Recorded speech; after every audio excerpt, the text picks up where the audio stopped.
don't understand why you're 40 years old and playing the game still. So. Well, I mean, what game do you think you're going to be playing when you're 40? When do you think you're going to stop playing games? What's the age? What's the cutoff age? When you're out of high school and college. You're a high school kid? Yeah, I'm in high school. Yeah. How old are you? Why does it matter? Well, I mean, you foresee yourself in the future quitting something you love, like video games? Do you not love video games? You just cruising through it? I mean, I think it's a little bit of a waste of time when you're that old. So. Well, how do you know? You're not old yet. I mean, I can think of probably reasons that video games would be a waste of time for a high school kid, too. Do you have a 4.0? Are you in honor classes to get more than a 4.0? No, but... You know what I'm saying? There's more things you could be doing to improve your life than playing video games, too, right? Yeah, you can study and not play games. Hey, just recreation, man. Having fun. Ain't nothing wrong with that. All right, then. All right. Hello, we are live. Welcome to another episode of the Week in Culture. My name is Brian. No, I'm not confused about my gender. And I'm here with John, the problematic white guy. We have lots to get to. I'm just trying to make sure the music is working here. Oh, I see. So what I got to do is music is not working right now. That's no. All right. No, it's okay. I have I'll have to figure this out on my own, but I have the Great Rebellion soundtrack playing.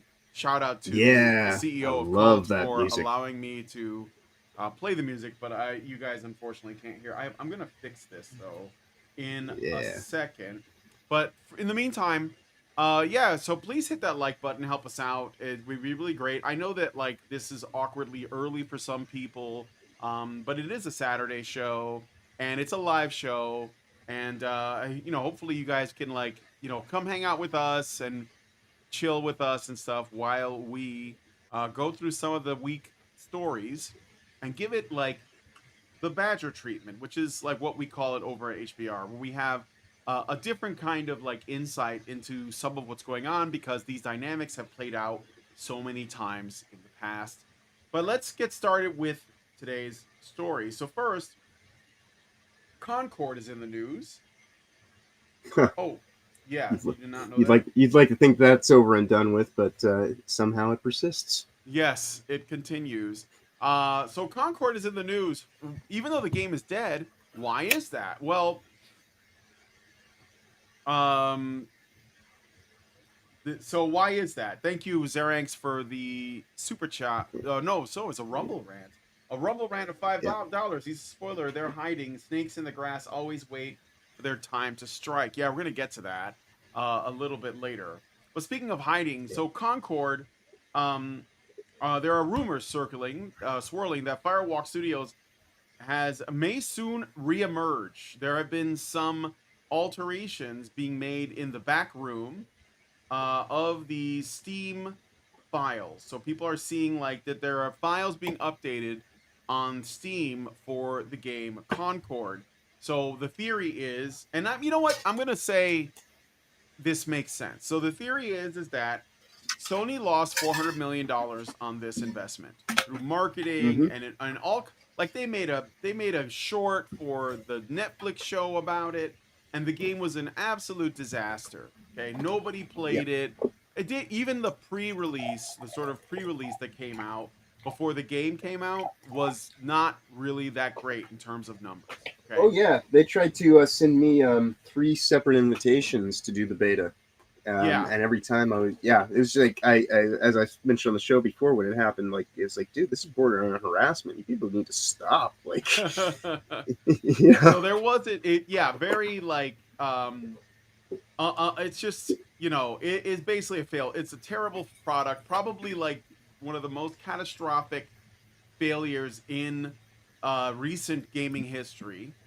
I'd say all of gaming history. Probably when you look all at how it was nearly $1 billion of an investment that so far has amounted to 10 days of sad sack treatment when it was officially launched, and then they pulled it for the reason of what we're about to get into.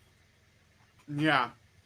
So this Twitter handle, or this Twitter username Pirate Nation, who I guess does a lot of dives into like the files of various games and stuff. I mean, it's kind of in the name. It's kind of suggested in the name, but he or they posted this saying Concord files are still being updated via Steam DB, and this has caused people to wonder, are they planning on bringing the game back in some form? And the theory is that they're going to do a free-to-play version. This is where people are at right now. We don't really know. So for now, we'll have to wait and see what Sony's next move is going to be, while screenshots of Concord Steam files being updated hint at a possible free-to-play release.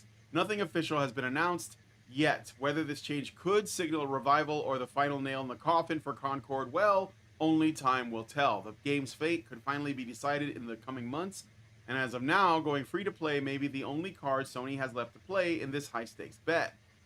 So I guess we'll have to see how well it pays off, but this is what is happening now. Do you have any thoughts on this?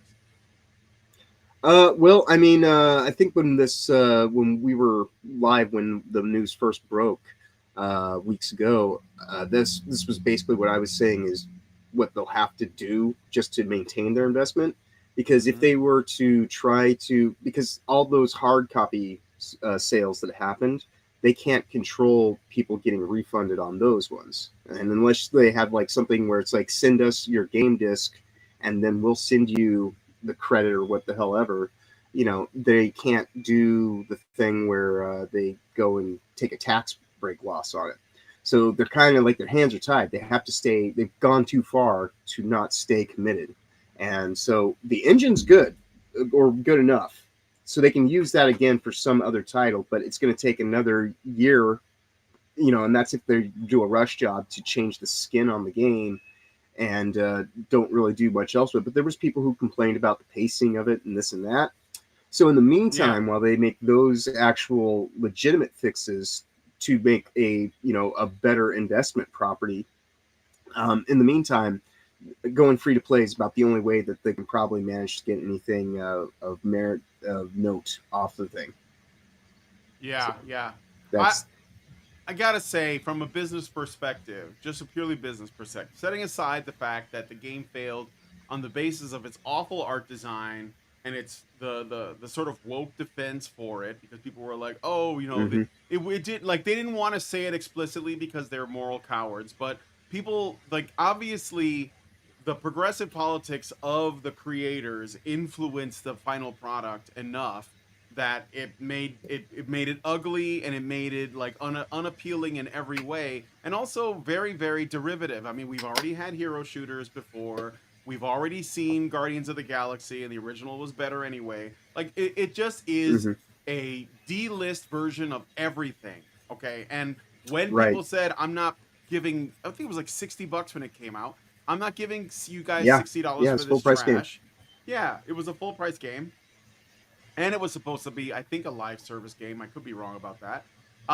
Yeah, it just couldn't, it turned into a flop. And what you got instead was people, like, you can tell that they are defending the game on the basis of their sort of like agreeing with the politics of the creators by the way they talk about people rejecting the product. Not, they can't explicitly accuse you because they don't want you to think that the game is woke, but they will attack you for claiming the game is woke, which it obviously is, based on the fact that again the characters have pronouns and they're body positive and they're oddly diverse and all of this other stuff. And there's not one white dude in the game. I think there is just one. Maybe he's Latino though. You might be right about that. I think he is Latin. Yes. Yeah. Latino. I hate that you Latino. Guys use us Latinos to like slip under the radar.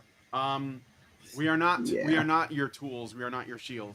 But anyway, so, but it makes sense that Sony would try to salvage something, because, like, obviously not everybody that worked in this game deserves, you know, their work to be like completely for nothing, right? You have like people who coded the game engine, people who were responsible for you know, like the online components and did all the coding and stuff, not the people who were doing the visual designs, not the people who were responsible for whatever the actual engineers, and the coders, the actual guys in the trenches, like making that vision a reality. And because Sony and everybody else involved, Firewalk Studios, they already spent $400 million, almost $500 million on everything that this game is, the voice acting, the motion capture, everything, right? It's like, well, we got to get at least some of this back, right? So here's what I think they should do. They have a couple options. I don't know if this one of the options, but one is, I guess, make it free to play. Pray to God that the game is good enough that people will play it and spend enough money on microtransactions that you'll break even. Although I don't think that that's going to happen, because it's going to cost you money to essentially fix what you have here and then re-release it. So you're going to be investing even more. The other thing you could do is just cut your losses. But obviously that may not be happening, considering that there are, currently updates going through the game. The other thing they could do is they could do what they can to really refine the engine and then sell the corpse to another developer to make it to a completely different product. Could you do that? Is that possible? Could you give this to the studio that created Battleborn, and then they could or Paladins, and then they could use it to make like a sequel to those games that probably deserved more anyway? I think that Battleborn deserved better. Honestly. Yeah, well, in a sense, yeah, you could sell it as middleware, as just like an engine that other people could use. I mean, considering what they were talking about for Sony, this is supposed to be like their big, investment for like the next 10, 15 years. So and we've seen, like say BioWare, they've been using the same engine for going on 30 years almost now. So it's one of those things where, an engine is important, but to have a sound engine is even more important, which is the whole thing we were talking about on Tuesday's show with the reason why Phalo is going to be such a disaster under the new moniker that they're going by, because they got rid of all their engineers and everybody who actually knew what they were doing, which is why now they have to go with the Unreal Engine, which is the thing that they either teach in art school or you can just teach yourself. Well, you can also tell that it's going to be a disaster based on the fact that the whole video is about nothing but the graphics engine and nothing about whether or not there's going to be good gameplay or story or whatever, which it basically shows you how out of touch Phalo Studios is. The other thing I was going to mention too that you brought up about how the staff has changed. They fired a bunch of their engineers. This is one thing we're going to get into a little bit later, because I think a lot of people missed this from the Sweet Baby Inc. XOXO Festival video that Kim Belair, it's like her talk. And she says something, she basically exposes the truth, if you're paying attention, about why the games industry is full of global homo gay race communists now. She exposes it in the video. If you're listening, you'll hear it. And she doesn't think that there's anything wrong with it, because that's the best thing about these people. I think that overall this is good, because they are so morally up their own ass that they will tell you all of the immoral shit they're doing while being convinced that it's actually moral. And so you if you're listening and you're not also up their ass, then you'll actually catch what's really going on. And so that's where I often say that people often show and tell far more than they ever reveal. But when the revelation happens, pay attention, because it only happens when people are at their most comfortable or most disarmed, or they're just completely, they just think that it's inconsequential. And so, that's kind of when these things happen. And so when it does take place, know exactly who you're dealing with, and never forget from that moment forward. Yep. So yeah, definitely, if I was Sony and I was just trying to minimize losses, it's not a bad move, but I have a feeling that it's going to be rejected even if it's free to play, because there's plenty of free to play games out there that people would probably rather be playing. So good luck. You'll need it to smash TV. All right. Let's move on to the next thing. Let me know what you guys think about this one in the comments. Do you think that these rumors are true? Well, I do want to mention to what Phil had said here, is that even if it does go free to play, how many people will actually play it? Which there's a point to that, is that when they did that, initial beta, that was free.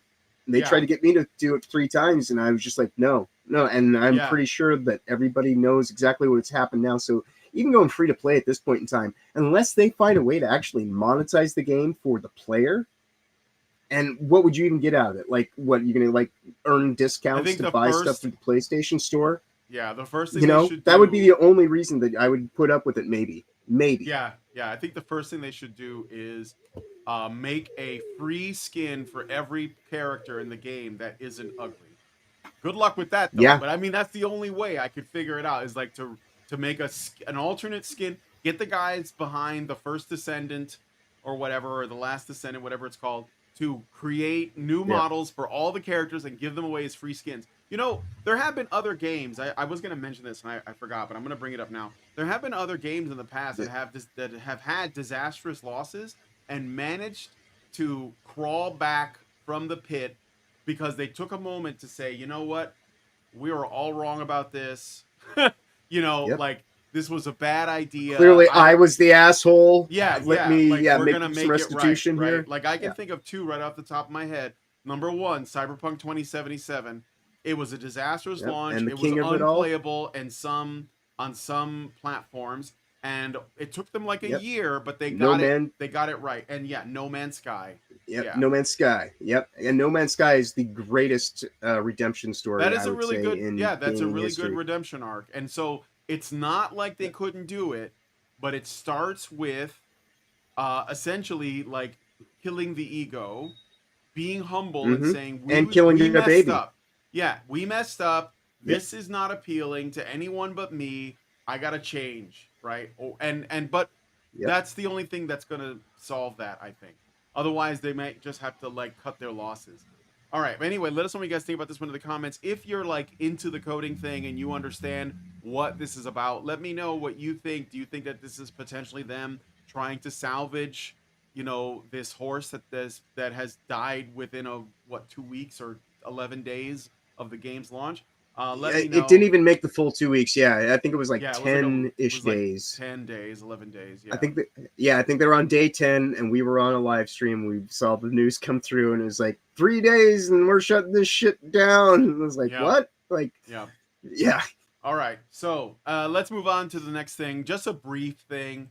So you guys probably heard the Netflix has released a new Lara Croft show or Tomb Raider show. I don't know if anybody watched it. I don't have Netflix, haven't had it in a long time.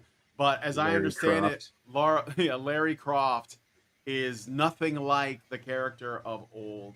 And this is an article from The Guardian. I'm not going to read the whole thing. I'm just going to like get through a little bit of it. No, it's not worth it. No, but it's called Goodbye Cartoon Breasts, Hello Sweat Stains, the feminist reinvention of Tomb Raider. Exactly what we wanted. Finally, Lara Croft no longer looks like a strong wind would knock her over. Netflix's new animated series boldly reimagines the adventurer with no thought to the male gaze. So, I'm not going to read the article. Very dismissive thing to say to women, like in general, that old Lara Croft's like, because she was quite fit in her demeanor and her stance, and was highly stylized, obviously, because you're talking about a property 30 years old. But Laura, along with her gunboats, also had like she almost had like Chun-Li level kind of like, thigh action, in the sense that like, she does all this acrobatic kind of stuff and like, like picks herself up, like flips herself up, like her leg strength was incredible. And so to sit here and say that a stiff wind's going to knock her over, like that's completely out of pocket. You just don't understand feminist logic. You just don't understand feminist logic. Right. Look, feminists have hated Lara Croft. There isn't any. From the moment the first game launched. Essentially, here's the truth about feminists, okay? They hate anything that men like. That's it. Yep. That's the formula. And men like women, so they hate women now. They hate anything that men like, and they also hate any women that like men or like anything that men like. Like they're relentless. They'll never stop criticizing. And so this change only happened because somebody at some point caved and said, okay, we'll make Lara Croft a man. And now that's what hopefully it's not going to do well in the ratings. I have no interest in watching it. I mean, like, most people who are fans of Tomb Raider were women. So, like, that's why it's kind of I could make the argument, like, oh, my wife, like, Lindsay, she loves playing Tomb Raider. I bought her the remastered edition that came out not long ago. Remember the shitstorm around that when it came out? Remember Oh yeah. how when they made those that trilogy of like what do you call them, like rebooted Tomb Raider games that were basically Uncharted for women? Yeah. Remember those? Remember how like cringy woke those games were? You probably don't remember them. Maybe you didn't notice. But those No. I watched Melanie Like- Mac like do pieces on because she's like yeah, like super what was huge. it? Laura Shadow of the fan. Tomb Raider, like the first three, the prequel games that came out later, around the same time as like BioShock Infinite, which is also a woke as fuck game, Yeah. by the way. But yeah, I mean, like this was the inevitable conclusion. This was inevitably going to happen because anything that men like is hated by feminists, and feminists, despite their claims that they don't actually have any power, have a tremendous amount of power. Okay, so yeah, Lara Croft, R.I.P. All I gotta say. Oh, and did you hear? Speaking of Lara Croft, did you hear that they're doing a remastered version of the following 3 Lara Croft games? So so they did a remaster of Lara Croft 1, 2, and 3, an HD remaster. Pretty solid, okay? Right. And then they announced like the other day that they're gonna do 4, 5, and 6. Now I didn't even know that there were this is before like, you know, Rise of the Tomb Raider, Shadow of the Tomb Raider, but it was before that. Right. So like they're doing a remake of that. I don't know I thought that those games weren't good. I have no idea. I actually like those games, but I prefer the Legend Anniversary Underworld Timeline games. Yeah, I think Right. Underworld is one of them that's getting remade. I don't know. Maybe that was a game that they were like, you know, these didn't live up to expectations, but maybe we can like make some improvements, especially considering the general direction. Who currently holds the license? I can't recall who has the license currently. I mean, originally it was Crystal Eidos? Dynamics, obviously. Okay, yeah, Eidos, yeah, I think. Yeah, and so when it was Crystal Dynamic core, you know, like it was, you know, the people who actually had passion for it. Tomb Raider has been an intellectual property brand for longer than it was, you know, owned by the people who actually gave a shit about it. So that's part of the reason why you just kind of see Laura being treated without any agency or any actual respect, which if you actually, you know, were to give a shit about like, you know, feminine values or, you know, like anything like that, you know, like this is clearly a character who's being, you know, manhandled by corporate, you know, oversight that has no cares about the actual artistic integrity of what the character is supposed to embody to begin with. And so like that in and of itself, like if you actually gave a shit about women's issues and things like that, that would be a red flag on everything that they're doing. But as you stated, you know, Well, this isn't they about, don't. you know, actually. No. Feminism was never about women. We have to stop Right. claiming that it was. It was honestly, I'm not mad or anything, It's but penis like, envy. It was never about women's rights. It was never about women's liberation. Never, ever, ever. Okay, like you could like Feminism on our is channel, vengeance.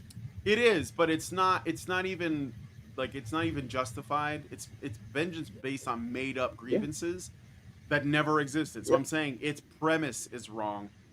If you want to learn more about that, you should definitely subscribe to my channel that I work at professionally called Badger Live Streams or Honey Badger Radio. The ladies there talk about they know feminism inside and out. There's a really popular YouTube channel called Girl Writes What. Karen runs it. She's a very good friend of mine, and we've known each other for like 10 years. And she will give you the inside and out. I'm telling you, it was always trash. So let's just, you know, like even to say, well, this isn't really helping women is kind of like giving them too much credit. You know what I mean? Right. So, but anyway. Right. So yeah, Tomb Raider. That there some people, very few, are happy about these reinventions, and I guess we'll see how well it does. I don't know. I don't know if it's out or whatever. I think it's out on Netflix now. I'm not gonna watch it or review it or anything because it's not worth my time. Yeah. So I have no interest. Yeah. Black Norwegian Templar or Norwegian Black Templar says feminism was a way for communism to get a foot in the door. Yeah. Well, I think that it Pretty much. there was a book, a really great book that goes into the occult roots of feminism. It goes back before Hmm. like the French Revolution. Like that's how old it is. Before lesbian space witches, there were just Yeah, witches. there were just lesbian witches that were trying to Yeah. undermine society. All right, but anyway, let me know what you guys think about this one in the comments. We're gonna move on to the next thing. So this is a good one. I thought this was kind of great, and it actually woke me up to something else as well. Zerang says for $5, there's also Fiamengo files on Studio B. Feminism is anti-family. Absolutely 100%. Janice Fiamengo, fucking great woman. I love her. Also a friend of mine, so check her out. Okay. So, no rest for the wicked. CEO Thomas Mailer teaches Kotaku senior editor Alyssa Mercante how making video games works after she attacked him as a dickhead. So, yes, I love the CEO too. I learned about this when this happened. I immediately went to look up his game, and it looks awesome. Like, I'm going to show it later, maybe if we have time to like show some games we're interested in. I definitely added No Rest for the Wicked to my wish list because it looks pretty freaking good. But anyway, Yeah. So Thomas Mailer, the CEO of Moon Studios, which is currently developing No Rest for the Wicked, gave senior editor Alyssa Mercante a quick lesson on how developing video games works after she attacked him as a dickhead. Mailer's education of Mercante occurred in the wake of ex-user XLN Genuine, I guess. Quailag. Okay. Quailag, like the. And I have a theory on that. Yeah, like Quaaludes. No, like Quailag is a character from Dark Souls. She was the Witch Queen. Possibly. She was the Witch Queen. She is part woman, part spider. Right. Okay, well that makes sense because she is a thought. Quite clearly, like if you look at her YouTube channels, this Quailag character, she has about 60,000 followers on multiple platforms. So like what she went and did was really kind of like just like like it's one of the most asinine stupid things in the world. Is like you should have just kind of like stayed in your lane, just did your thing, and like your life would be perfectly fine. Nobody would care whether you were broadcasting these lies that got you to this point. And also she's a fairly attractive woman with pronouns that goes by they them stuff. And this is what I think happened is I think that Mercante, pronouns Mercante as I like to call her these days, especially after what happened, I think she felt threatened by a younger, more attractive model that's kind of doing the same shtick that Mercante's done, right? And so like rather than like allow that shit to fly and have to compete with someone, she came barreling in like she's like like white knighting for this person when it's really just a way to lampshade this Quailag character to put the focus back on Mercante where she thinks that it ought to be, right? Yeah. And so when that whole fiasco didn't play out the way that she had anticipated and she got schooled so harshly, I became a legitimate YouTuber that day because I was caught up in her, to quell her rage. She went on another banning spree, and so I am now banned by one pronouns Mercante along with so by Alyssa Mercante. I'm on the old tricks. Yeah, I'm on block lists myself. Right? People who I don't even know have me blocked. I'm like, I don't know you. Yeah. Okay. But achievement unlocked, right? Yeah. She wrote in June, "Hey, new folks, I'm Ray. I work in the gaming industry in UX R&D plus game production. I worked on various software and hardware for Xbox. I now work as an independent media producer and had the privilege of working on the Dota Internationals 2023 and other gaming media projects." She then shared an image of Ori and the Will of the Wisps. Quailag is a character she's one of the boss characters from the original Dark Souls game. She is a demon. That makes sense. The post was brought to more widespread attention after Quailag made a thread attempting to defend the video games industry embrace of woke ideology. She even began her defense by claiming that DEI consulting companies are not bullying studios into changing creative direction, despite Sweet Baby Inc. CEO Kim Belair publicly encouraging bullying tactics at the Game Developers Conference in 2019, where she instructed attendees to terrorize game developers. Belair said, well, we already know this line, so I'm not gonna read it again. Mhm. So Yeah. then we got Mailer, the CEO, Thomas Mailer, who stated, "I'm the director behind both Ori games, and I don't know who you are. You were affiliated with Ori." Thanos. Wow. Yeah, I Ori. don't know who you Yeah, are. Ori 1 and Ori 2. Like, yeah. Yeah. She's. In response to This this, is hilarious. Quilag admitted, "I worked with Xbox user research. I was the URA for global publishing during 2018 through 2020. Nice to meet you." And then she Publishing, also also known deleted a as post. HR Part 2. Yeah, she's in HR. She also deleted a post that stated, "Yep, I worked with Xbox user research / Deborah Henderson." Mailer then responded, "That could explain it. I didn't want to cause you any trouble. I just saw you posting that you worked on Ori and I had no idea who you are." He added, "Since you're calling people names online, I thought it was important to inform people that you never actually worked for Moon Studios and that you didn't ever directly engage with anyone at Moon. Always be nice to people, Ray, even if you disagree with them," Mailer advised. Then Alyssa Mercante decided to weigh in by attacking Mailer, and she wrote, "You're a dickhead." And then Mailer initially replied, "I don't know who you are." Mercante then reminded him that she worked for Kotaku, who ran a hit piece written by Ethan Gatch against Moon Thanos Studios. twice in one conversation. That is so great. I know, right? And then she said, "Maybe you forgot." Now, how does that not seem like a threat? Also, by the way, I have the ability to destroy your reputation. Like this is them again. They're telling you what they do, and they indulge in it. Mailer then provided Mercante a masterclass on how video the other hilarious part about it.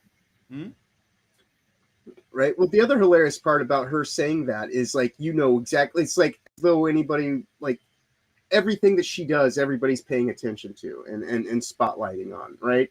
Yeah. And like, quite honestly, I mean, I'm assuming that the ban happened with me like after this exchange. It might have been a couple days ago. I don't know why it would have been like, because now at this point in time, because when you went on vacation, I ended up, becoming a full-time member to not only Reality Base as a full-time panel on all their weekly shows, but also Will of the Fans. And both of those guys are on on Saturday night Hypno streams or Hypno Saturday night.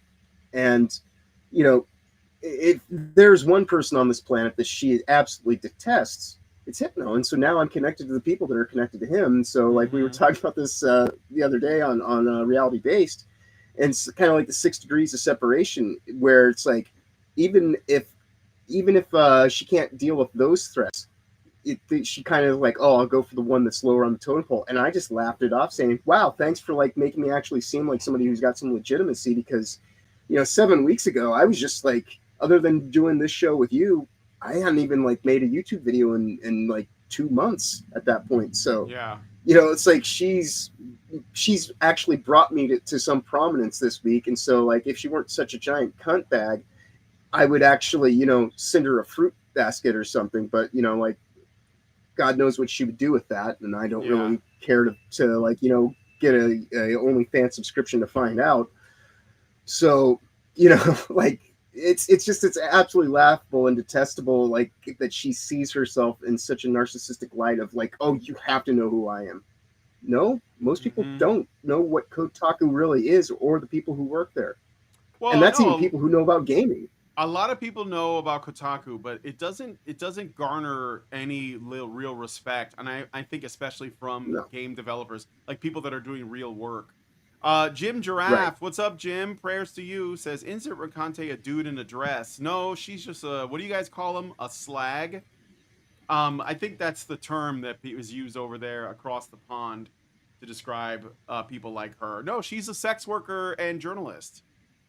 That's what she is. The word I use for it is right. By her own admission, she has an OnlyFans, and like she's called herself basically a prostitute before, saying this is better than like taking 20 dicks in a row or something. Like, can't remember the exact things she said, but it was something about 20 dicks. No, the word I prefer to use is slunt, because it gets right to the quick. Yeah, You I know know it exactly does, what I'm but saying. I like the word slag rolls off. I think the English have like Oh yeah, slag, cooler slag. Oh, that insults, is you the nice know? thing though. Is Yeah, I yeah, like it's a they little bit roll off the more tongue. flowery. Yeah. All right, but anyway, um, so this is what Mailer said to Mercante. So I think like what? Well, I'm gonna read this and then I'll give a comment. So it says you're apparently a Yeah, journalist from go ahead. Kotaku. So I'm guessing you haven't worked in actual game development yet. Let me try to explain the thing that you posted about, which I'm guessing was from that hit piece from a few years back. Yes, I'm guilty of It's a what's stated decent in that burn. image, and that's okay because this is the normal creative process. We bought we brought tons of veterans into Moon because generally great people want to get the opportunity to work on great projects, and that's our goal at Moon. We always set out to create the kind of games we'd love to play ourselves that fill some hole in the market. You might know about filling holes, Alyssa. Um, because for some reason these holes haven't been filled yet. And so we're all incredibly passionate about what we do. End quote. Then he continues with elaboration. With great talent comes lots of enthusiasm and passion, which absolutely leads to arguments because ultimately everyone is working hard on getting their vision into the game. But also, everyone at Moon understands that we're working together as a team. So the point of these arguments is then to try to convince each other why this or that solution would be the best thing for the game we're making, and the best solution ought to win. Most of the times, the beauty behind these arguments is that everyone gets a chance to contribute, and more often than not, the actual solution will be one that ultimately everybody contributed to because we're dealing with very complex issues all the time, and complex problems also often need complex solutions, he explained. Right. It is often a chaotic process, but it's controlled chaos. And yes, absolutely, every now and then I have to put my foot down and set the direction because I'm the game director, and ultimately it's my responsibility to ensure that everyone knows where things are heading and that decisions get made, he stated. He continued, Wow, yes, it's almost like a role or a yeah, it's almost position like that he one takes would his have. job And, seriously, and it has to do with right. meritocracy. And yes, it has also happened that I agreed to a certain decision, play tested some more, and changed the direction after. Again, to me, this is a normal part of the process since things get clearer and clearer the more stuff gets implemented and the more we play and test. To me, this is just how creative work happens, he shared. It can be painful, but my job, like any good director, is to understand what's going on and make sure the right decisions get made, even if some work might get rendered useless in the process. See here, It's see called killing here, your babies. even Miyamoto is guilty of that. Mailer then posted that this article was likely influenced by a number of disgruntled employees who were let go. A few years back, we hired some folks that didn't really fit our culture, so we had to part ways with them, and then this article happened. Wasn't a great feeling to see some ex-Moon folks talk badly behind our backs, but ultimately it just made it clear that these folks shouldn't have worked at Moon in the first place, and I hope they're happier now wherever they landed. I don't know why you're out here cursing out game developers and what your whole deal is, but I hope that gave you some insight into the creative process and its messiness and beauty, he shared. He then concluded, writing, I hope you have a nice day. Yours, Dickhead. So, Which is lovely the Mercante way did that not it respond. bookends. No, Mercante did not How could respond to she? this, and that was basically it. So, Yeah. what do you... But her response though was she went on a rage tirade and calmed herself by trying to squash the weak, the small, and the insignificant, which is what I was just talking about, with myself being one of the... There's a few other people who got blocked that day as well, which is her standard narcissistic MO of, oh, someone hurt my feelings, I have to go and try to squash someone else. I never even I don't comment to Mercante's stuff or anything like that. Like, I do make fun of her from time to time and call her pronounced Mercante, but now I just call her pronouns Mercante because she's kind of a mafioso. So I think I don't have to put it in the past tense. This is who she is. She is pronouns. Mm-hmm. She's pronounced Mercante, and she just very much not worthy of actually having a legitimate name. So this is what pronouns are for. I usually try to address people by their actual given names and things like that. I really don't use pronouns all that often. But for her, I'll make an exception. And her pronouns are pronouns. Yep. So all I'll say about this at the end of the day is that the purpose of what she is doing, this is what these people want to do. they're trying to engineer the culture of gaming itself. They're not just trying to take over the game's developers. They're not just taking over well, they've already taken over like the journalist end of it, but they're not only trying to change like the games that get made. They're not just trying to change who gets to play them and who doesn't. They're trying to change the culture itself.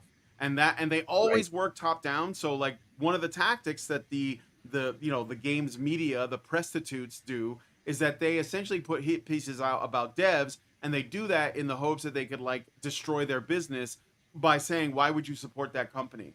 Now, if that company gets instead all of the members are fired and then replaced with their woke counterparts, their bizarro world counterparts, then they will promote them and support them because they're trying to change the culture itself. And the fact that there's anyone that puts their foot down and draws a line in the sand and says, no, I'm not doing that, and this is why, and I appreciate his very like rational explanation. It's not going to change anything though. They're still going to come after him. But yeah, that's something that we need to see more of. And so as a result of that, I'll get into it. But I looked up No Rest for the Wicked, the game that he's working on, and yes, it looks very impressive so far. So we'll get into that later. I will show you at the end of when we do our cake. Yeah, when we do the cake at the end. So, all right. But anyway, let me know what you guys think about this one in the comments. We're gonna move on to the next story. This one is another little short one, kind of like the Tomb Raider one I wanted to talk about. This basically just means Hollywood never learns. Okay. And they have no plan on learning. And the reason why, and this is like the ultimate failing of these people, and I think it's a failing of all of us to some degree, is their inability to be humble and admit that they were wrong. They can never, ever, ever do it. Okay. It's like, they just can't do it. So, toxic fandom. Right off the bat, that's I'm not going to read the whole article. I'm just looking briefly. This is on Variety. So shout out to Variety. I archive link everything because it saves on my computer, but also I don't want to give these people clicks. Right. So from Variety, toxic fandom, how Hollywood is battling fans who are, quote, just out for blood, end quote, from social media boot camps to super fan focus groups. What does this mean? It means that we're winning. We're having an effect. They are taking notice. They are being impacted. So they have to call us toxic.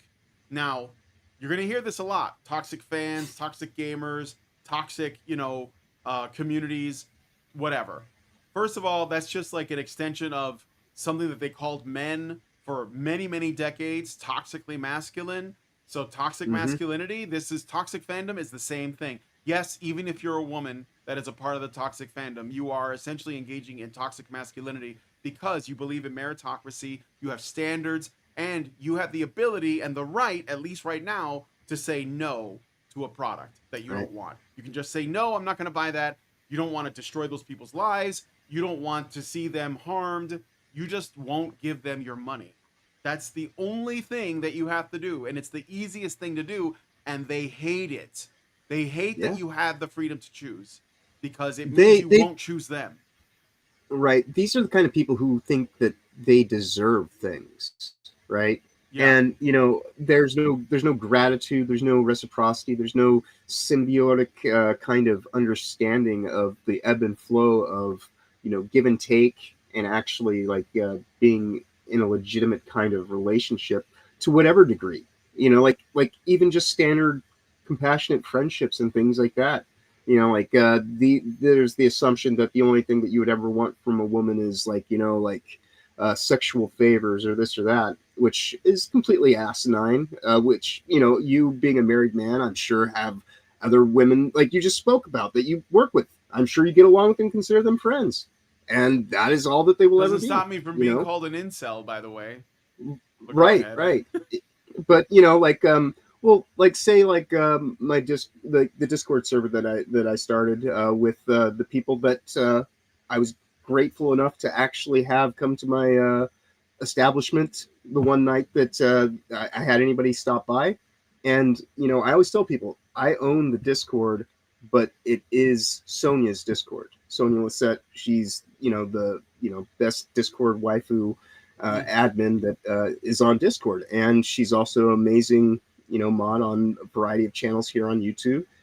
And there's like we don't live in the same state, we don't live in the same area code, none of that stuff. So like this is someone that I just legitimately care for as an individual. We did a live stream for her last night, which you should go check out on Neon Leon's, and it was a great time, and it was in celebration of kind of like how great she is in bringing people together. And nobody there is trying to do anything other than just care for someone that we legitimately care for in the most human sense. But these people, they wouldn't understand any of that, and that's a failing in them, and shows far more about who they are at the end of the day than any of the things that they try to project outwardly at everyone else. Yeah. I got a super chat from James OP who said, Sonia is the best. Love that young lady for $5. Thank you, James. I don't really do a lot of talking on Discord ever, so don't I guess like I apologize for not being that involved, but it's just that I'm so busy, Yeah. But yeah, I appreciate my Discord and your Discord. I think that we should probably do some cross pollination there. Oh yeah. No, there is a plan. Comes across as one. Well, I know once we hit 250 members on the FFS Discord, the intention at that point in time is hopefully Sonia will be back to full health, and we'll be able to start moving on to like our phase 2 plans and things like that. But once we actually have enough people, that kind of carry it on, a more than just it being a notification resource Discord. It's also a confederation of YouTube creators, which I say confederation because it pisses people off, and that's kind of the point. But when we actually hit 250, the plan is to take the FN2 tracking directory system that we have set up, and I'm going to put it on like 4 or 5 other Discord servers that I'm an admin for. And the point for that being is something might happen to my Discord. You never know. Like Pronouns Mercante might try to like send some agent in, to Cabrutus's Discord. Cabrutus's Discord was in danger a couple of times. So right.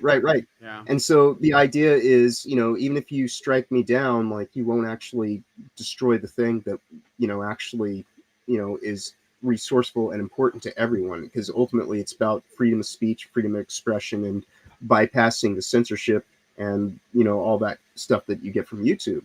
So there's a noble effort behind it, but if I just sit here and just try to hold on and say, oh well, you have to come to me for all these things, then I'm just like some self-serving asshole sorcerer. And I much consider myself to be a techno wizard who is grateful and appreciative of everything that my association with these people has brought me. In a matter of mere weeks, in under 2 months, my life is completely turned around and changed in the positive, and it's only getting better, and things haven't even really like kicked off yet. We're still just in a holding pattern. Yeah. So and these people wouldn't understand anything like that. They couldn't appreciate the idea that you can actually build a community for the sake of actually benefiting other people. It's they live in this rat race mentality of like, I have to be the center of attention or what the hell ever. Yeah, doesn't make sense. Yeah. So in brief, I want to talk a little bit about this article, just to relay it back. And I already read it. So what is Hollywood doing? Let's see how they identify the problem. So I'm just gonna they went through a bunch of examples. House of the Dragon, Rings of Power, Brie Larson, even like all the work of The Boys, But let's just look at Amandla Stenberg's comments, because this one this puts a fine point on what these people think is happening. And it says here, this is in relation to the hate that she's getting, supposedly. It's not a huge shock for me, Stenberg said. Since the series was announced in 2020, she continued, we started experiencing a rampage of, I would say means I don't know what it is, but I am a mind-reading feminist, so I can tell what's in the hearts of people. Hyper-conservative bigotry and vitriol, prejudice, hatred, and hateful language towards us. So they think they're responding to hyper-conservative bigotry, vitriol, prejudice, hatred, and hateful language. So if you're somebody who cares about things like canon, guess what? You're a hyper-conservative, and that doesn't even mean anything. But what is their solution? Well, is it to listen to people and maybe address their concerns? Is it maybe to like, I don't know, like look at what existed before that perhaps the fan base might appreciate? Is it to respect the source material of whatever it is that you're adapting and like don't like feel the need to like inject some of what you think is going to make it better? Because a lot of this always comes down to ego. These people are like, oh, Lord of the Rings existed. Well, I don't know who this Tolkien guy is, but I know that if I put something that I came up with in, it'll make it better objectively. Oh, Star Trek is really popular with people. Well, I don't know anything about what Ray, you know, the guy who wrote Star Trek, had to say about it. But I think that if I add something that's basically just me, if I do a self-insert character, that'll make it better. Oh, Bridgerton, you know, exists. It's a show about British people. Well, how about I just shove a bunch of blacks in there, and then I dare someone to notice. And so like when obviously they get backlash, and a lot of times the backlash just comes in the form of people not watching. It's not like every, you know, like if Rings of Power, I think that Rings of Power, you know, has terrible numbers. The just ended. Yeah, it just ended. Yep. Terrible numbers for Rings of Power, terrible numbers for the Marvels, terrible numbers for, you know, Madam Web, terrible numbers for the new Indiana Jones. Like pick it, right? Acolyte, you know, Ahsoka, all of it. They just, nobody wanted to watch it. Just like not good, okay? And they're like focused on what? Like a fraction of a percentage of people who actually vocalize their concerns, as opposed to like a fraction of a fraction, I would say, at this point in time. A fraction of people who actually and it's not that they don't have every right to do that, but they're just criticizing. They're not like, you know, they're not talking about, oh, you know, Amanda Stenberg should be picking cotton for me and the Annabelle South or whatever. They're not saying anything. They're just like, yeah, you're a bad actress. You have no like range of emotional you know, emotions to express. You know, Carrie Ann Moss was underserved. Why'd they got the guy from Squid Game because he was in Squid Game, not because he speaks English. The story's awful. Lesbian space witches are stupid. Like the whole thing is just dumb. I'm not gonna watch it. That's like the roughest criticism. But mostly, these are also the people who told us. Yeah, these are the people who told us don't watch, and then they complain when people don't watch. But then I honestly believe, as it applies to Acolyte specifically, and I've said this multiple shows at this point, but you know, there are people like me who said it was a comedy of errors and was, you know, unintendedly one of the most hilarious thing I've seen in years. And I have no problem with them making a season 2. I want there to be 27 seasons of The Acolyte. Of what? Oh, The Acolyte? Yeah, I mean, seriously. And I'm not even joking, because it's fine. If they want to throw more money at it, I don't care. Right, and I swear that's the actual reason it got canceled, is because it's like, no, please, make more. You haven't hurt me. If anything, you've actually, like, you know, like brought some whimsy to my life, because it's like I get to see your sad, pathetic, you know, failures as, like, you know, all like in Rings of Prime, this season 2, all the directors were women, and their writing staff was primarily women. Now, when they get to their next season, all those writers are not being brought back. Like the failure, the epic grand failure that shows the equality between men and women has been so greatly put on display over the course of the last 5 to 10, 15 years, depending on how you want to look at it, the various stages that they've been positioned into slots of power and oversight. You know, we know now more than ever that women are just as bad at, you know, leadership roles, quote unquote, if not worse than most men. Yeah. Because look at all these properties that haven't been able to generate any profits, you know? And so to that, I say, way to go, ladies. Well, actually, they're not ladies. They're more like, you know, of the mercanti variety. Ladies, I don't have a problem with, but, you know, of course cunts are not ladies. Yeah. Yeah. So their solution is essentially, let's take our bubbles and make them smaller and harder. So they have these super fan focus groups where they just bring in more people who agree with them to essentially support their awful decisions.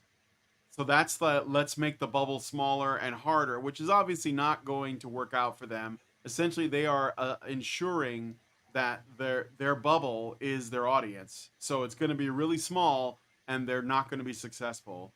So that's one. And that's basically just like, again, it's just like I can't be accountable I don't believe in it, so I'm going to avoid it at all costs. And the other thing is what they call social media boot camps. You know what social media boot camps is? I shit you not. They train the people to deal with hate by essentially simulating hate online. Yep. And I wonder, is this not a way for the people who work in the, like for these, like, I don't know, the people who run these groups to just be like as sexist and racist as possible and call it training? No, I'm just training you. Yeah, I'm just, right. I don't really mean to call you a bitch that, like, and tell you to suck my dick and go to the kitchen and make me a sandwich. I'm training you for the online toxicity that Hate, I promise and you're gonna get. So let's do a couple more rounds of me calling you names and like threatening you. That's supposed to help. Like, all they got to do is, number one, grow a spine. Number two, step back and say, maybe we are making trash. Nobody wants to watch it. Understand that art is not really subjective. And then lastly, just like improve, just do better. I don't know what else to say. Just do better. Use our own lines right back on them. Do better, Senator. Do better. Do better, Senator. So, right. And that's really is like what a lot of this comes down to is, like their inability to want to find common ground. And actually, it's like, I remember like, like where a lot of this, women should be, like the election that we've got going on. Men are afraid of voting for a woman to be their leader. It's like, well, no, it's not that I'm afraid of that, but I'm also just not going to vote for someone because they have certain body parts. Like, like I actually want to, be, not enchanted or enthralled, but actually like, earn your merits. Right. And like, as it applies to this upcoming election, Kamala Harris did not win any primaries. She didn't like any of this. Like, she literally just one day was like, oh, now I'm the nominee, and it bypassed the entire process. So, for all these people, want to, like bluster everyone and blow hot air everywhere and bloviate about how important democracy is, even though it's a constitutional republic.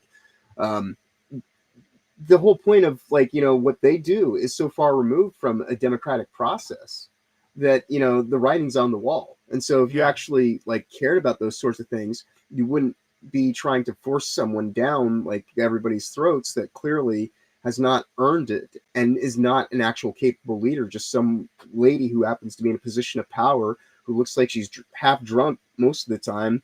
And like, when you're not seeing her, she's probably fully drunk, That's my take on the lady. But we should continue on with this because we're actually starting to get to the fun part of the show, the pedo van. Yeah. So, let's move on to the next story. Let us know what you guys think about that one in the comments. So we're getting now to like kind of the main subject. It's going to be in two small parts. I want to talk about Sweet Baby Inc. and specifically what has happened with them recently. So Sweet Baby Inc. has changed their website. Do you guys know about this? But have they? Have they? Well, they've kind of gone into hiding.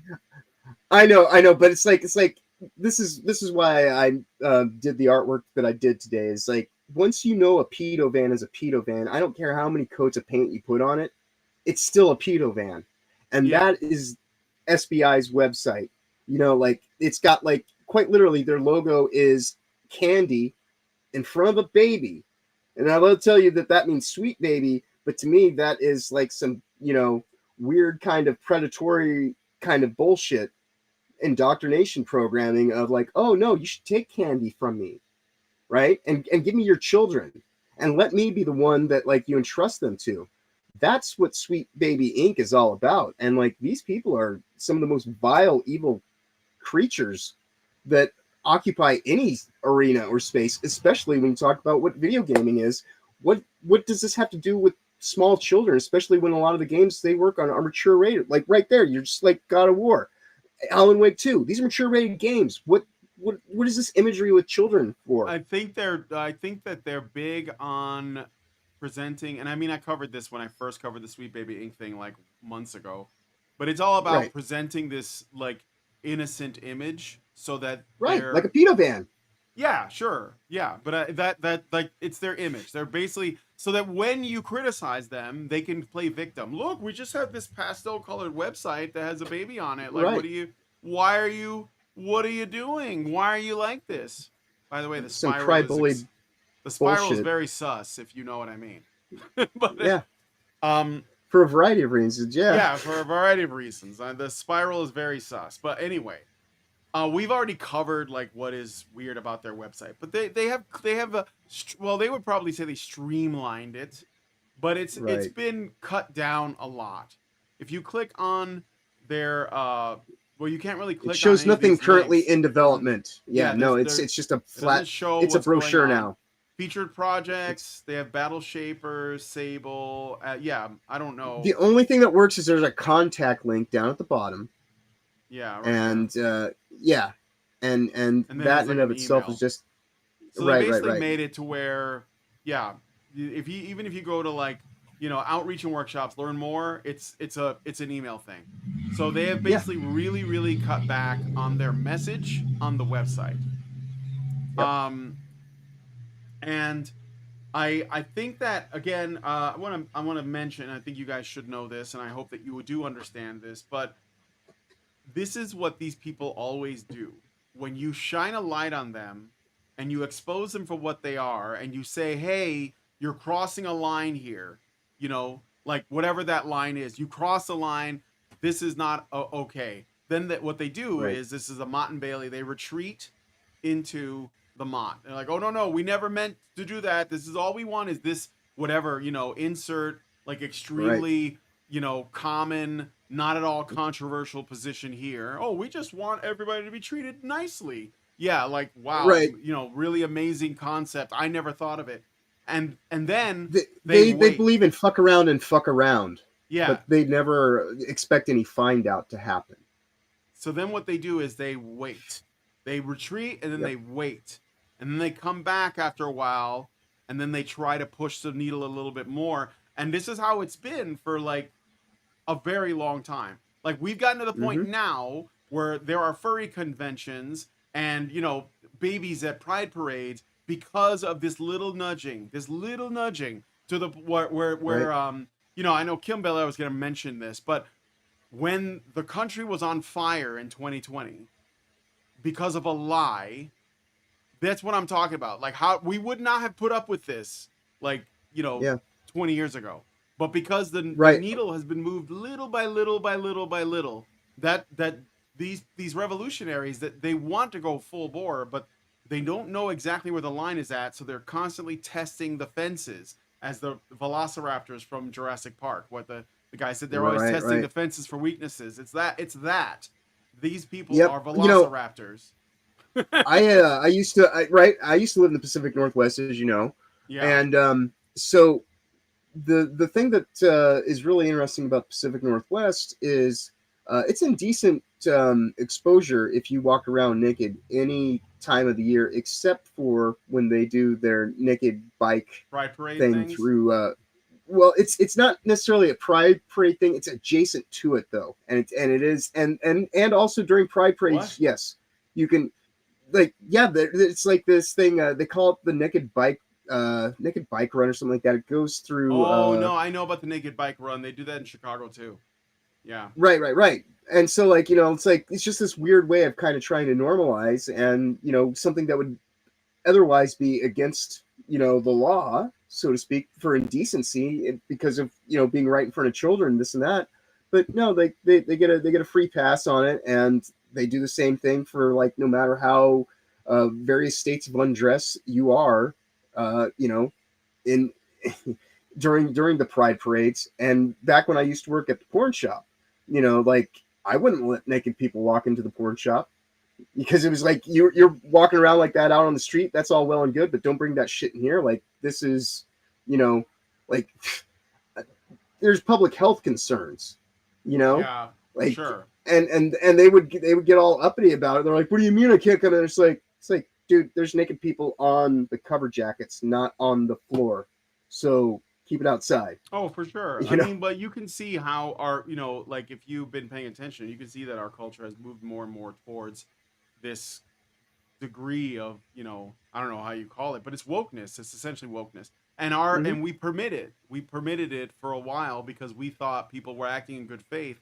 And that's what I want to drive home, is that they're not. Like, this is not people Yeah. acting in good faith. This is not people who are your friends. They hate you. They hate you especially because they need to convince you to support them with their products, and you won't be convinced if you have any standards. So, Right. Arcade, don't insult velociraptors. They are monsters like these people are. They are not monsters. Well, no, they're just animals. They're just like birds. That's what And I learned from Jurassic Park. All right, but they could be works of fiction, yeah. So whereas these are real. these are real. Yeah, we have to actually contend with them. So I wanted to also tell you. So they basically are hiding what they have done, but fortunately, we have a solution. Now, you told me that the Wayback Machine didn't have anything on this.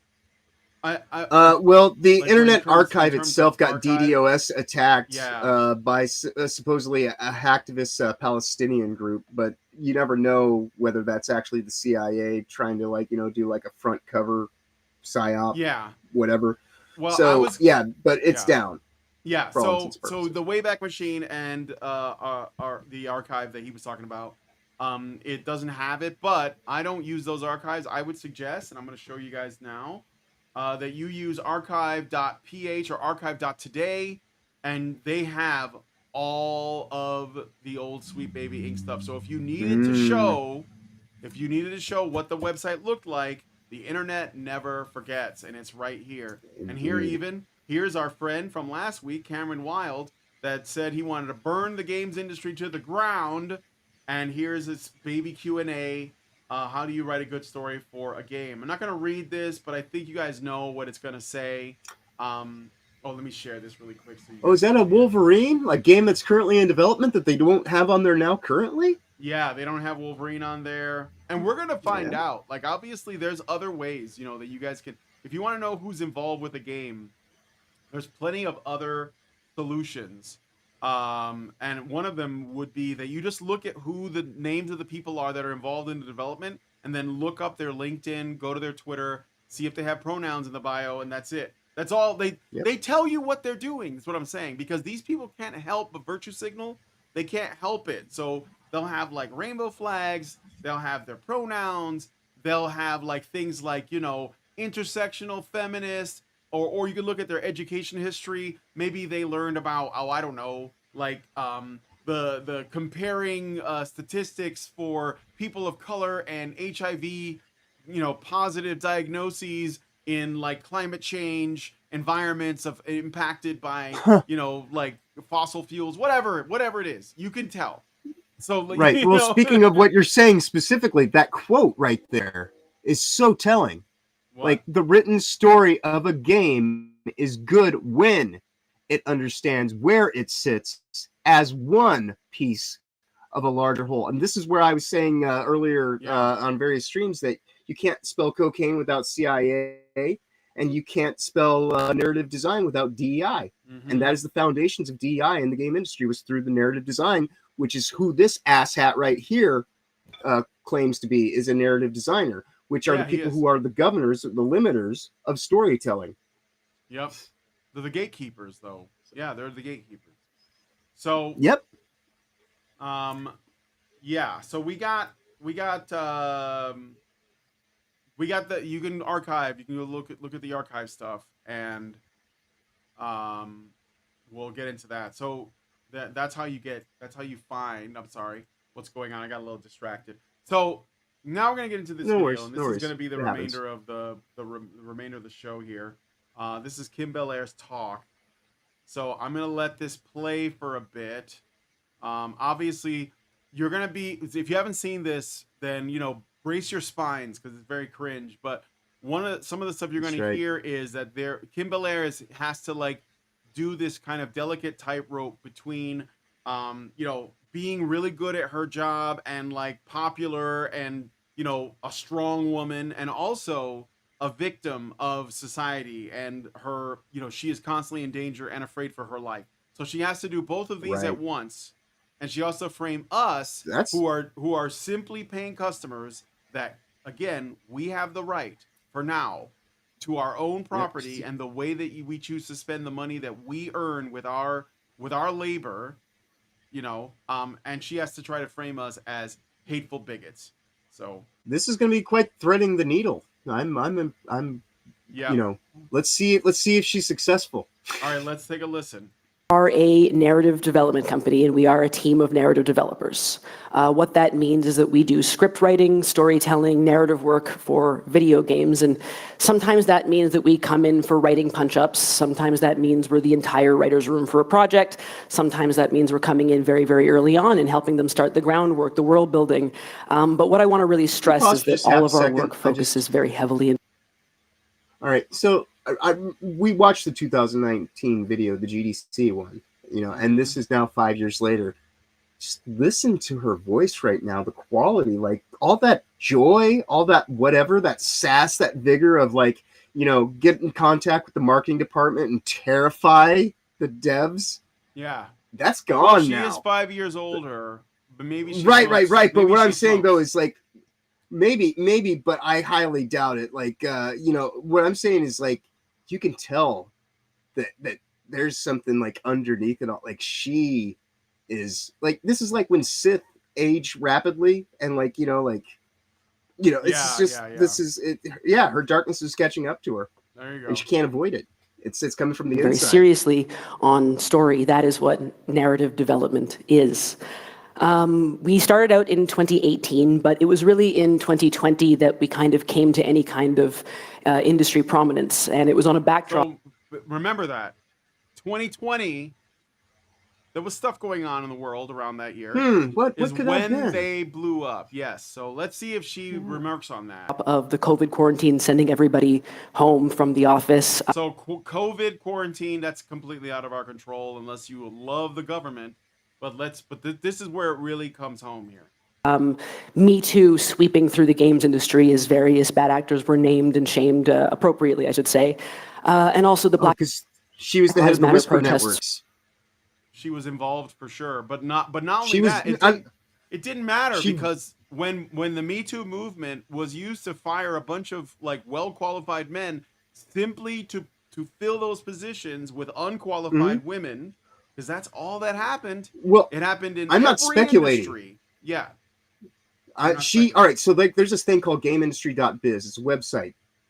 She does freelance writing for them through the course of history. You know, like I did a lot of research on Kim, more so than most people probably would have back at the time, because I really wanted to get an idea of how she ticks and how she operates. And yes, she flat out said that she was the ringleader of a Whisper network and did everything she could to destroy people's lives. Yeah. She wanted their jobs. And so this is what they did in, like I've said it many times already, but they did this in Hollywood, they did this in the animation industry, they did this in comic books, and they did it in video games. And it was all because there are people who are activists that don't have any talent that want to work in these industries. And so they because they happen to be activists, they could use the Me Too movement to destroy people's lives and take their jobs. Right. And that's what happened. They hate others. Yeah, they hate others for the talent, skill, and abilities that they lack. And Yeah. since they'll never have those things, they have to find a way to deplatform you and delegitimize you and get you completely blackballed and ousted from the industry, so that the only people that are left to be able to be chosen from are their lot. And they also are able to get government funding grants because of their minority status and things like that. Yep.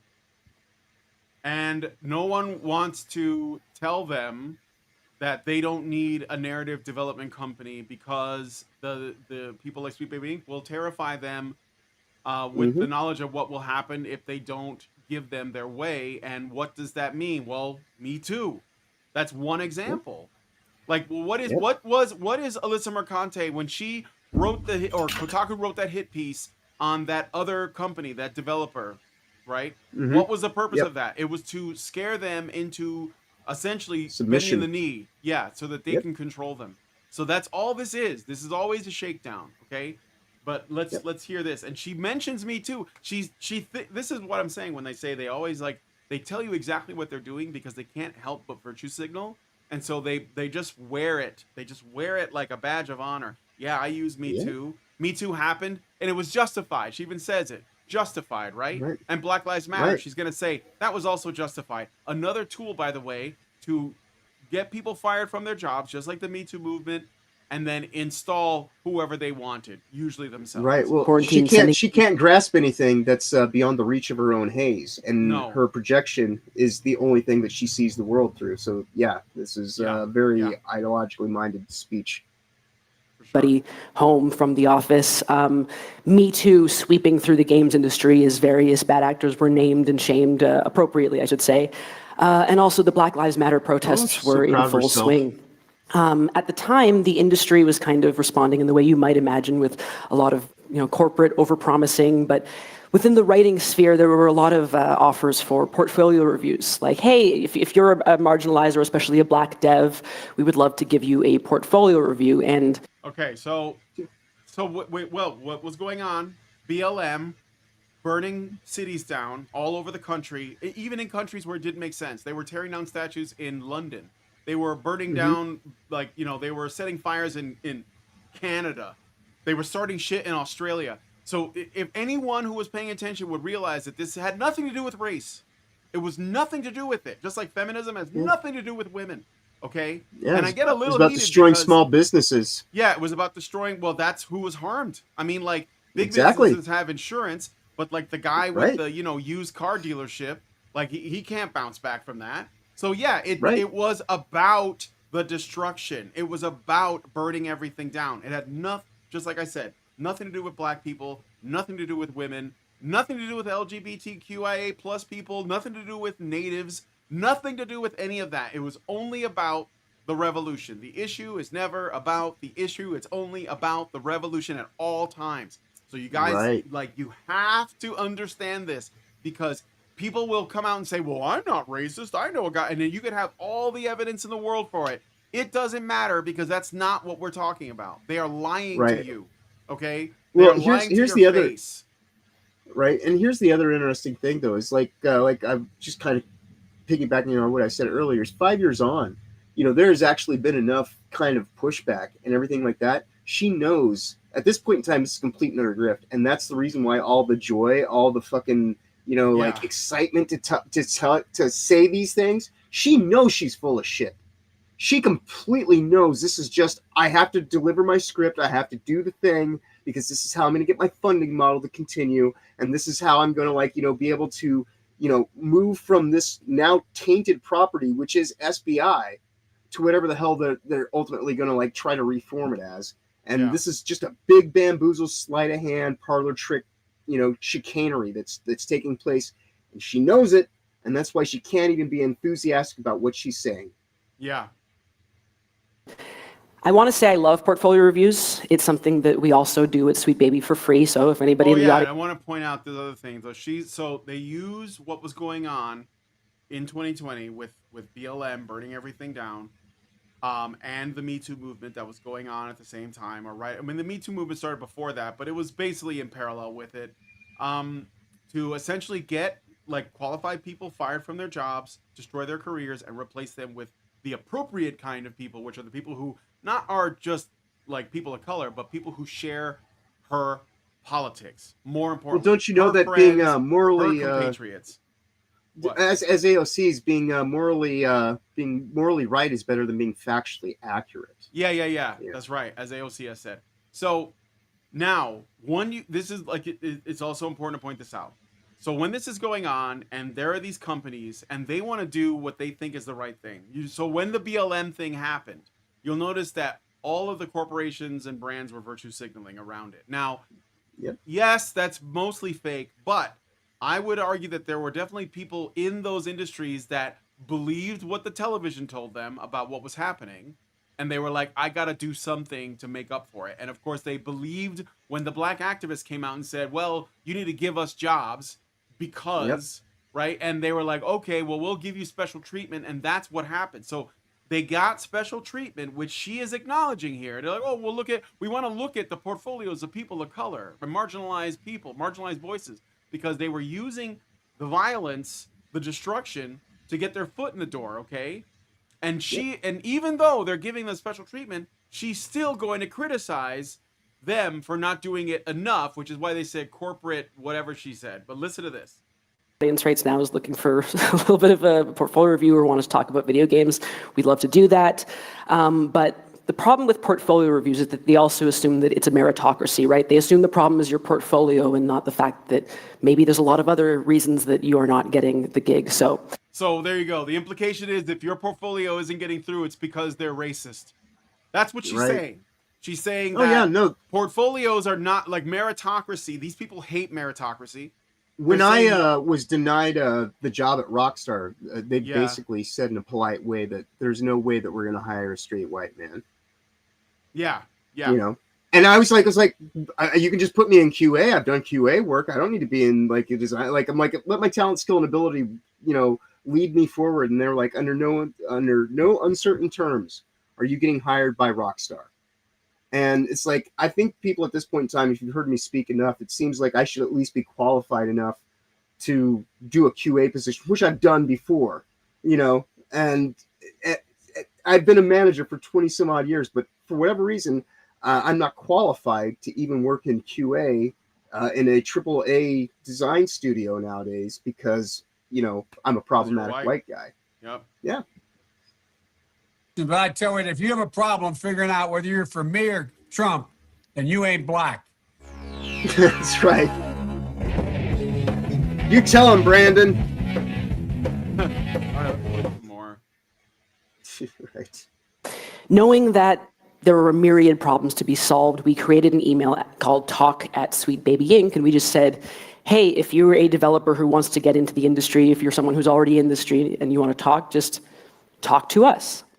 And so in that year, we ended up with a lot of people who we connected to. And we talked a lot about advocacy. We talked a lot about helping people get into the industry. And we also talked a lot about the importance of telling stories from a variety of perspectives, and especially of having those writers and those creators in the room to help you with that. And as we joined new conversations, as we worked on more projects, more people joined our team. And so in that year, or in those subsequent years, we grew from a team of only 5 to a team of 16 incredibly talented. Or go back to I want to count heads really quick. All right, hold on. More people joined our team, and so in that. Okay, so 16. We got what looks to be 16. Well, yeah, right. But of those 16, we've got probably a male feminist right there. Definitely a male feminist. And those are like the 2 white guys. Oh, hold on. There's a third one. He's also a male feminist. So 25% are men. Of those men, let's see, 3 of them are beards, and then 1 is more than likely Hispanic or like ethnically beige. Yeah. And then yeah. Okay, all right. This seems about the appropriate breakdown. Like they have enough to say. Well, we're not. There's white guys, but they're probably either all gay or they're just bending the knee. They like that. Right. Male feminism. Remember, these are drawings of people. These are not what they actually look like. Remember how charitable Feminist Frequency was with the art. Yes, I was gonna say, just think about those ladies. Remember that. Just remember the art for Feminist Frequency, and then just, right. So anyway, that year or in those subsequent years. I got a super chat. Thank you from James OP for $5. Thank you, and he says Gamergate 2 is also justified. They are scared as ones in the crosshairs. 9 months now, and real change is being done. Everyone is watching everything. Yes. Thank you, James OP. That's what I'm talking about. This is like, I was here for the first one. I was very involved. I had a weekly show. I brought on people. Sometimes I did 2 shows a week, and I talked to journalists. I talked to game developers. I talked to all kinds of people, and I had lots of guests on. And this is way bigger than it was. Well, there's more impact. I'll put it that way. More impact. Yep. So it's not just people like, calling out people's hypocrisy on Twitter, which was like a common thing back then, because it doesn't work. Like, you have to understand these people are not They don't care about hypocrisy. They care about hierarchy, and they want to be at the top of it. That's how this works.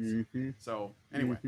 Years, we grew from a team of only 5 to a team of 16 incredibly talented people. And during that time, as you might imagine, a lot of game teams were looking for guidance, both in terms of narrative, but also in terms of learning how to tell diverse stories and feature diverse characters. So I don't believe this for a second. I think what happened was they Yeah. went into those studios and they said, you guys need to do this, and we're the only ones that can save you. And if you Right. don't do it, we're going to essentially like destroy you socially. We're going to destroy you Yes. reputationally. And if she started a whisper network, or if she was like running a whisper network during the Me Too movement to get people fired from Right. gaming, why wouldn't she keep that around as a tool to use against developing Right. studios at any point?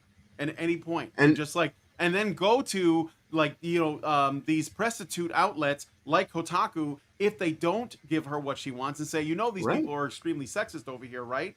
And then Alyssa Well, Mercante she- says, well, yeah, sure, let's destroy them then. So- Right. And as stated, she didn't even have to necessarily go to Kotaku because she was writing the articles herself on GameIndustry.biz. And that used to be one of the things that you could actually link to through SBI's website back when it actually had content on it. Yup. All right. Anyway. And so naturally, because we were kind of in that conversation, we helped them. Throughout the years, again, we worked on, as I said, a ton of games. For most Let's of look at these for a second. Spider-Man 2, woke trash. God of War Ragnarok, woke trash. I never played this, whatever this game is on the bottom right. Usual Jade, Sable, Run, Jump, Dunk. Yeah. I don't know what that is. And Kim then Bel Air Alan- Simulator. Right. Yeah. Are you in all of these games? Alan Wake 2, like, Pretty much. okay. I have a guy I know, and his name is Mike, and he helps me out. He loves this game. He's like, you will not attack this game. I'm like, look, I know you like the first one, but I'm just saying, Yeah. I think on principle, and this is hard for people, on principle, you shouldn't support this game. Like, I played Control, Yeah. and I didn't dislike it. I actually had fun, but I didn't think that it was like trying to like push some message on me just because it featured a think that slightly that's- less than generally attractive woman as the main character. But I wasn't thinking about that. I was just playing the game, Right. Sagar, the way that they did her dirty and Who? turned her into Kim Bel Air's, like in Alan Wake 2. It was like a journalist that was white in the first game or something. Yeah, the ethnically beige character that you play as in that game was originally like Scandinavian, blonde.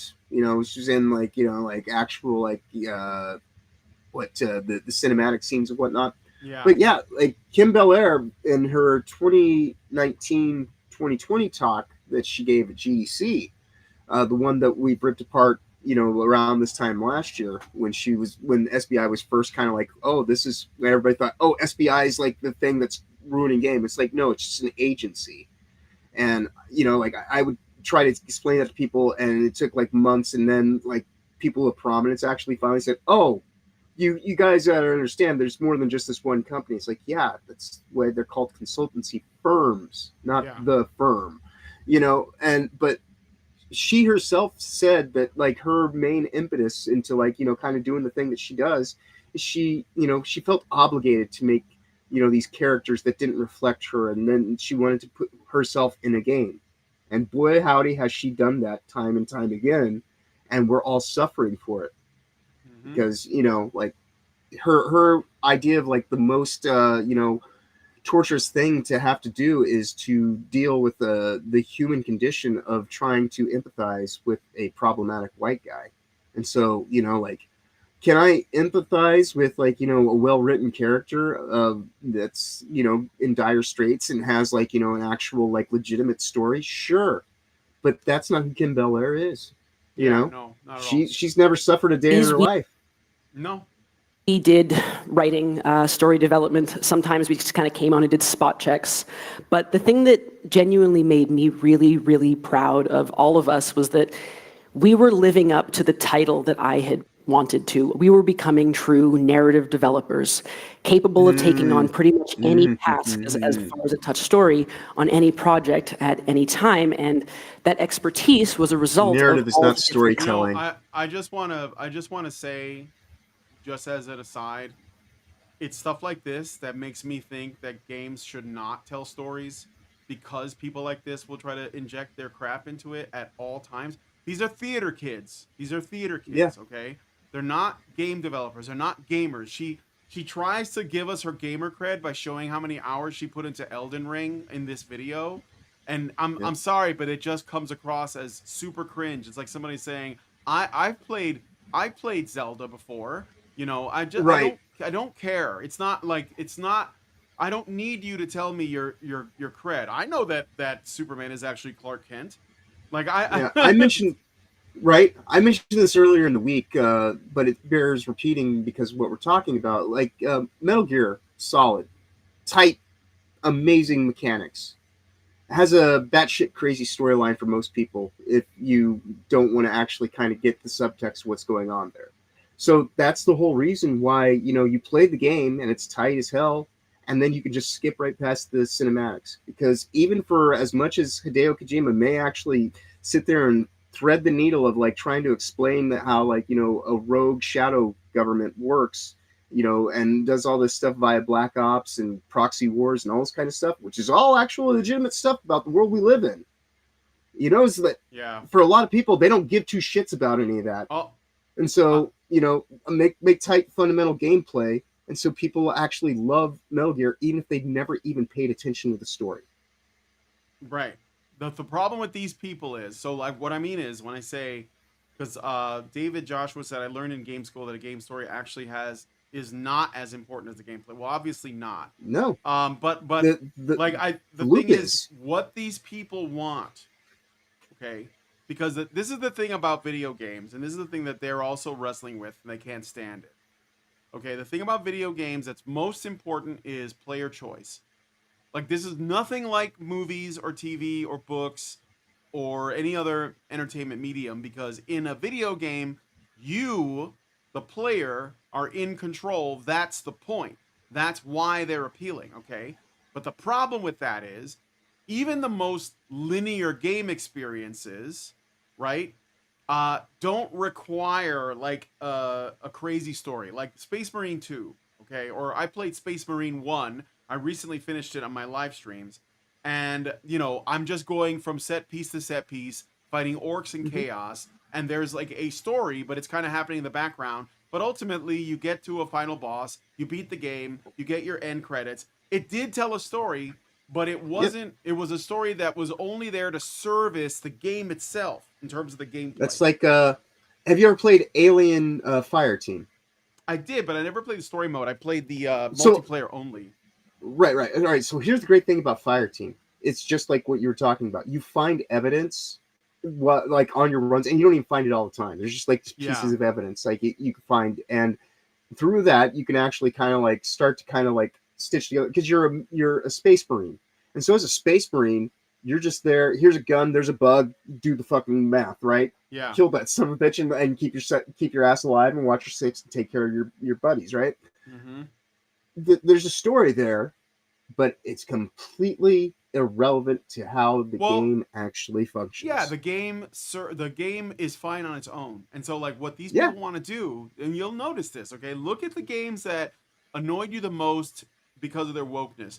When they cram the woke shit in there, the player loses control. Like sometimes literally you have no control over what's happening, because they're just going to do this thing to you. So there's like a scene in God of War Ragnarok where Kratos has to confront his younger self and realize that he was awful and like, you know, a total like bastard. And it basically took a shit on all the original material from the original God of War games in one scene. And you as the player just have to watch it. You can't do anything. You can't make any choices. It's just them sitting you down and essentially preaching at you. When you have to do those sections in Spider-Man, you know, where you have to be Mary Jane, like you just have to do that part. Like you can't like avoid it. You can't treat it like a side quest. You have to do that. You have to do the bits with Miles Morales. You just like just telling you got to do this now. and they use that's where they use their control over you, the player, to like preach at you, and that's why I don't like those games. Like I don't mind games that have a story at all. Like I love RPGs and stuff, but I don't want people like taking control out of my hands to preach at me about some shit. So yeah, they don't actually need a story. Like Tetris doesn't have a story. You know, you could say Mario Brothers doesn't have a story; it just has a premise. You know, like Double Dragon or Pac-Man.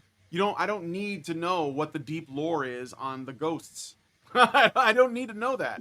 Right. You know, and so like but they want it to be important. You know that, and they sort of disenchant everything they touch when they do that. That's why there was this whole thing about like Helldivers. You remember when they were all like, "Oh, the Helldivers, you guys are siding with the bad guys, herder." And it's like, well, I don't know. Like, what's a society of bugs or robots like? Like, what are you talking about? But they just want to disenchant everything because they think they're smarter than you and they think they're better than you. Okay, so anyway, let's play them more because we got to get through this. We got like kinds of work that we were doing. For those not in the industry or not familiar with it, most game writers in their entire careers will see 5 to 10 projects as just a lifetime, and we would see that many projects in a matter of months. And what happens when you work on that many projects and you get to see the inside of so many processes is that you don't learn necessarily like, oh, here are the ins and outs of working in this specific company. You instead hyper-focus on narrative and all of its parts, and you get really good at it. You get really, really specific at it, and you become craftspeople. And funnily enough, as far as this company is concerned, that was actually my end game. I wanted us to become craftspeople because when I was a kid, I learned a lot about Carrie Fisher. And beyond her acting career, she was actually a very respected script doctor in Hollywood. And I remember finding that so fascinating and really, really striking because quite famously, she was someone who struggled a lot with the eye of fame. But it was so comforting and interesting to hear that in this community of artists and writers, she was deeply respected just for her craft. And if I'm being honest, just as a creative myself, that's all I've really ever wanted. I've never wanted to be known by audiences, really. I have never wanted to be known by gamers. That's why you're standing on a stage right now. I wanted to be... I have wanted to be known by game devs and writers especially. I want teams and studios and writers and creatives to think of us when they need a hand, when they want that more support. I want to be a game dev's game dev, and that's where I hoped it would be, but that is not handicapper. Because in October of 2023, we had about 70 games under our belt at the time, but two of them, two very, very big ones, were about to drop within a week of each other. So on October 23rd, there was Spider-Man 2, and then on October 27th, there was Alan Wake 2. Both critical and financial failures. We worked on narrative and character for both of them with literally years of work on Spider-Man 2, and we would finally it had an initial... We were very excited. I suppose between the two, it is in retrospect, we were actually like comically excited because we had... Just briefly, what? I said between the two, it is the more successful one. But if you look at its initial sales, thrust, it dropped off quickly and is not sustained. Well, yeah, probably. I mean, I liked the first Spider-Man game. I didn't like the Mary Jane bits, and I wanted them to remove them. Oh, and the Miles Morales bits too in the first game. But then I heard that they left them in, and they also added more shit, and I was like, nah, not doing it. And I don't, honestly, don't like the Miles Morales character at all. Just never liked it. Never liked him at all. I thought it was lazy, it's derivative, garbage. Like just not a good character. Sorry, any Miles Morales fans out there, sorry Miles sells, but I'm not into it. I think it's awful, and I can't stand it when anybody does that with derivative characters. Like I don't like all the bat people from the Batman franchise. I don't like all the super people. I don't like the Marvel people. I don't like any of that. I think it's all lazy. The Flashes, like we just don't need it. Like you could just stick with one, maybe two, and that's it. But they can't. Like so, yeah. I didn't care for it. Don't like Miles. I like they did that with Venom. They have like multiple symbiote characters. Like why? They have multiple Hulk characters. It's so lazy. Just stop it. a couple thousand followers at the time, mostly game devs, and we were like, okay, it's time to stand up and be proud of our work. Wow. This is So she's setting this is the framing. She's setting up the framing. This is going to be so great. And then the hate came. gonna be really nice. And I remember even thinking that morning as we made these posts, like, I wonder if anyone's going to notice that, like, we posted about Spider-Man, we're also posting about Alan Wake. Like, will anyone put it This whole together? thing is Because just about I think how she's a victim. our way of working at Sweet Baby, the kind of like teamwork that we do on so many different games, is really, really unique. I think it's really cool. I think people will be excited about it and about our craft. So I decided to do a cheeky Google and see, like, hey, had anyone put that together? The Google went bad. I shouldn't have done it because rather than, you know, I found out the praise truth. or people going, wow, how did you do it? Or just, hey, a narrative development company, what does that mean? I'm really interested. We were... It's a company that specializes in turning your games into propaganda. Yep. That's what it is. That That's removes it. any actual legitimate story and just says, Yeah. oh, well, this is time And to, you're like you know, butchering propagate, and like proselytize. beloved franchises and being like, why are you mad? Why do you hate me? Why do you hate Right. women? I can't Instead found believe by I kind of, burned you know, all these books and you somehow think that I'm like, you know, like a terrible person who doesn't respect 4chan and- storytelling. Yeah. Fucking fireman. So here's like the oh yeah, let's go through this. Yeah. and the worst people on Twitter. The worst people And on Twitter. looking And back, there is a 4chan, funny element OMG. to it where I go like, people were kind of talking like, I've discovered a secret Canadian company. Like, these are the guys who did it. And the discovery that they had made was actually like our public-facing website. So here's her. Yeah, it wasn't basically a saying- secret. It wasn't yeah. secret.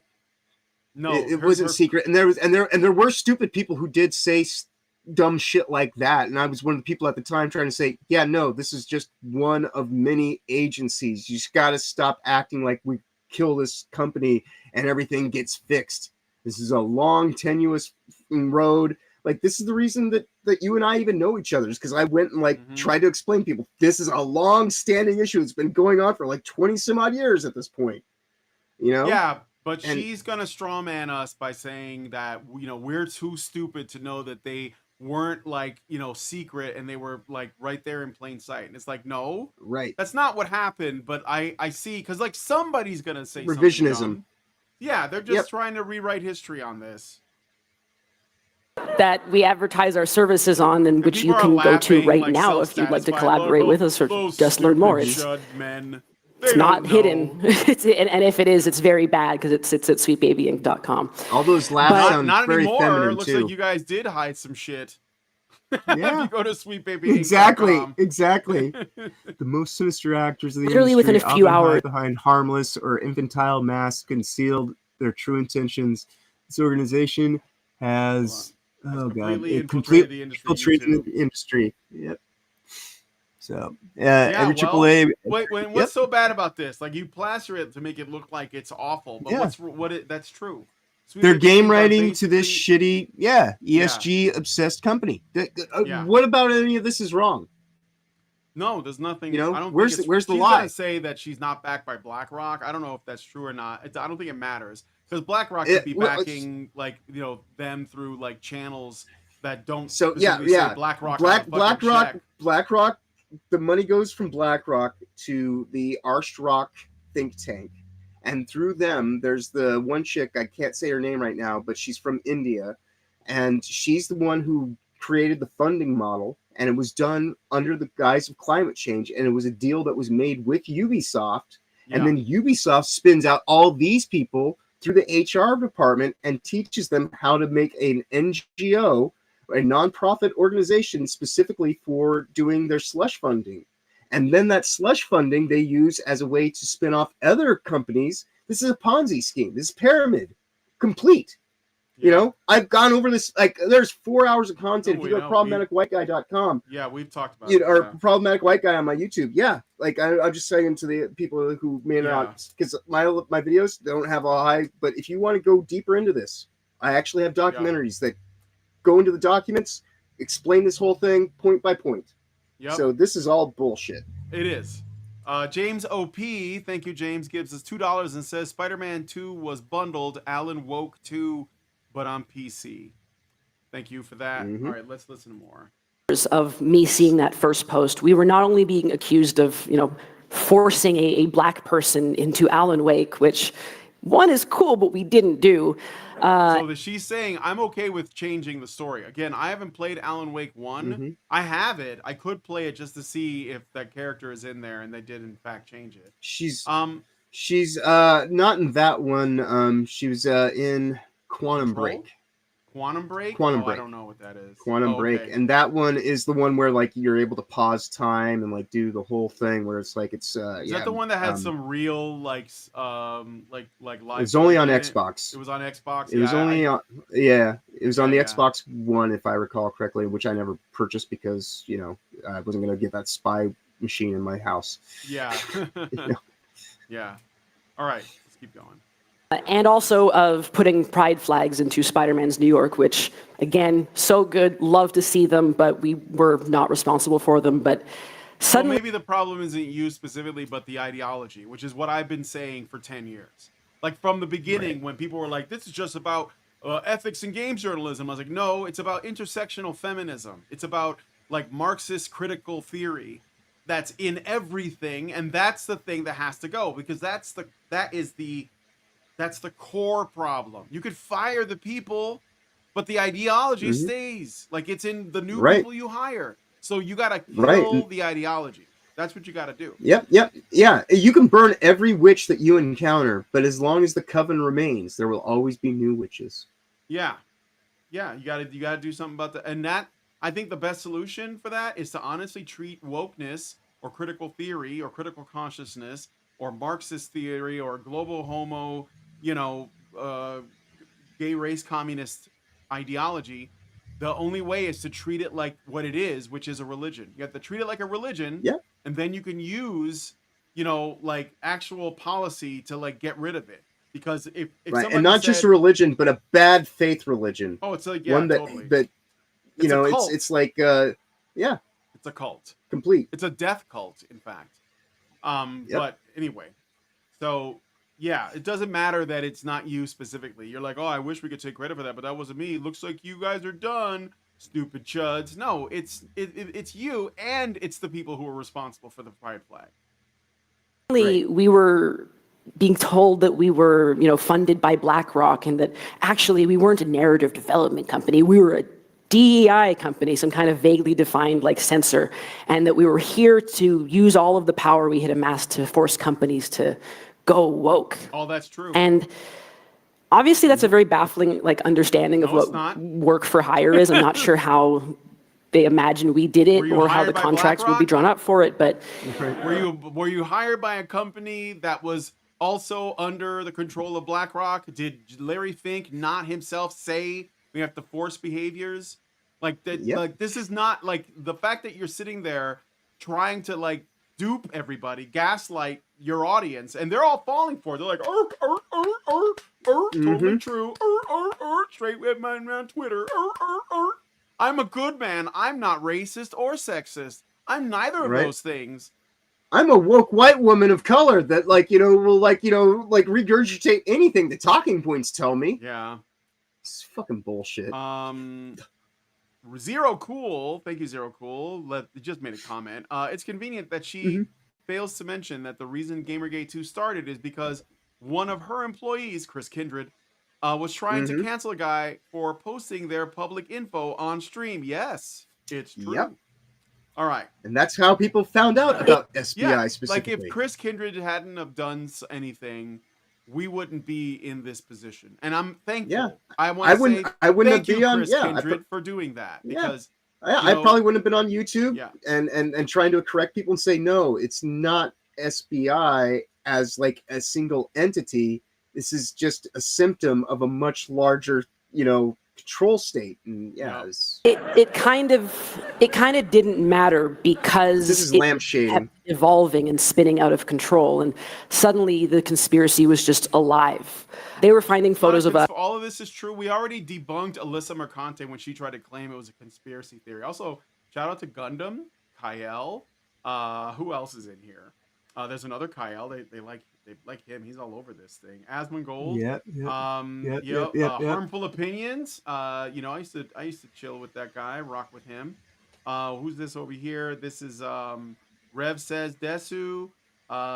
You know, VTubers, they're gonna save the world. I don't know if you guys know that. Yeah. And yeah, that's like, and various others. It's a Gundam. So yeah, thank you. Shout out to you all for doing all this hard work that is necessary, because it upsets these people. And they Us, sometimes our families or our contractors, they were doxing me and other members of the team. Doxing Anyone my calling ass. these attacks out as No. doxing was accused of doxing themselves or lashing out. That's me. I'm the CEO. I have issues. Pretty sure there were people trying to get people fired, like Smash JT. Yep.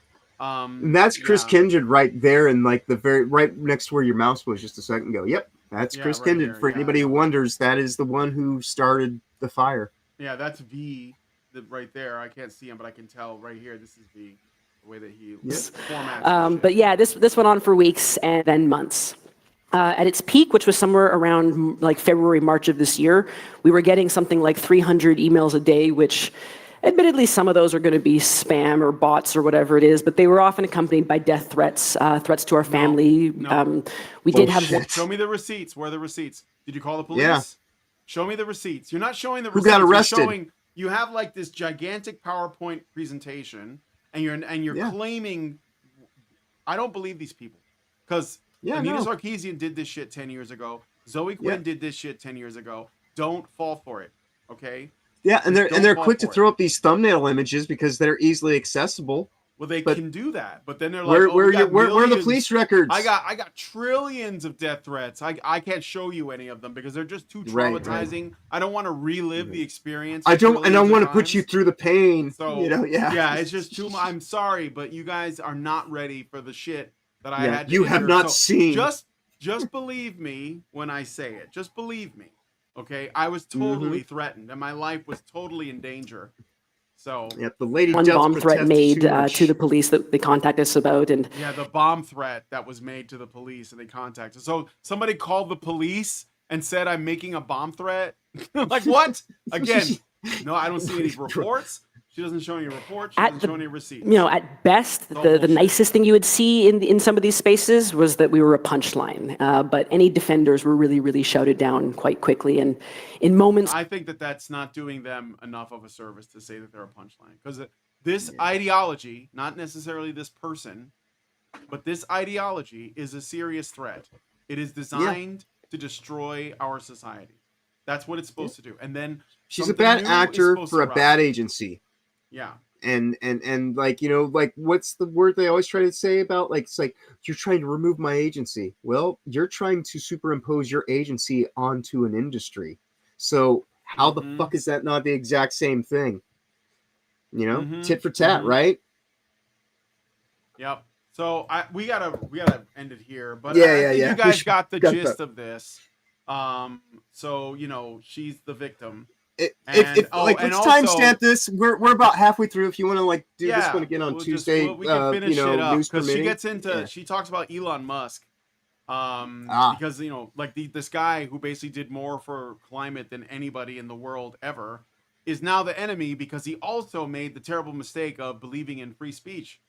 So Right. she's obviously the enemy, and of course she's gonna treat it like, oh my god, he's coming for me personally.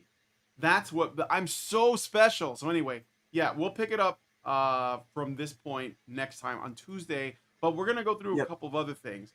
Yeah, So time for let's- cake. Yeah, let's do some cake. Let's do some good stuff Yeah, here. yeah. Some people, it's a So- weekend. We should be happy. Yeah. Let me see. So first, I want to look at this. This is No Rest for the Wicked. Gameplay. 10 minutes and 27 It's seconds. kind By of the long. way. Yeah, this stupid ad. I'm sorry. Well, no. I'm just saying for when we start back up on Tuesday, it's 10 minutes 27 seconds. Oh, in. okay. Literally like the halfway point. So this is No Rest for the Wicked. And I would definitely check it out. I have it on my wish list. If you like action RPGs, it looks like Diablo to me. I don't know if it's supposed to be. Let me jump to another bit here. Maybe I'll see like some different gameplay, because this is like an hour and a half of gameplay. Yeah. And I think that like you can pre-order it and get like a preview or play like a demo or something. So Yeah, this could be solid. I tell you what, right now, like I was watching Jay Viper's video. He was watching a shill play through Fail Hard, the new Dragon Age, and I was watching that right before we started our stream today. And this looks far better than that. This is looks Diablo-esque, but actually like not microtransaction filled. And Dean Domino. Yeah, Yeah, I'll look at it. Okay. yeah. Dean Domino said, "How about Echo Point Nova and Cyber Aces Hope for $1.99? Thank you. I will because you sent a super chat. So let me just put this in while that's playing. So let me see. Echo Point Nova, Nova, and then Cyber Aces : Hope on Steam, and then Cyber Aces Hope. Yep. There was a mech game that I saw that looked pretty good. It was. I'll look at my own. I'll look at my own wish list. So. Yeah. All right. So that's that. And then we got.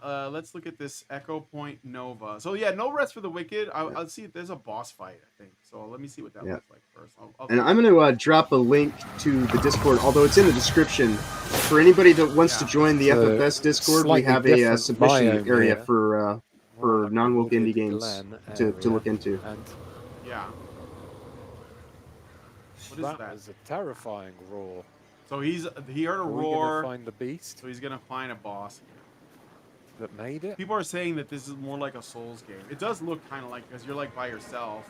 But I don't know. It depends on the This controls and looks stuff. daunting. So we'll see. Got 25 The minutes. top-down left. view is neat. So, hold on, let's have a look at the map. So, Alright, where's there were he's multiple pulling up routes on I could have gone. I've ended up going down here. That's where my objective is. Now, is it Souls and an isometric camera, or? Yeah, that's what I mean. I guess So because it's got rest points or Okay, so something. we have- Okay, I get it. It's mixed perspective based on what you're doing, where you're going through. I dig it. That used to be a man. It's a I can boss. see the resemblance, but Right? Some kind of giant oh monster. my god, it's really fast. Probably not that hard. Looks good though. Yeah.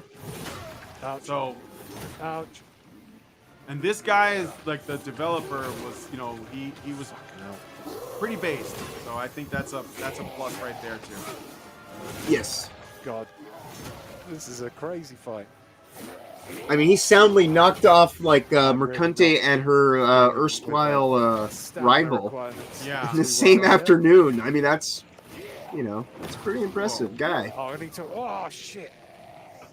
I died reading the text about needing to wait 3 seconds before I could consume more food.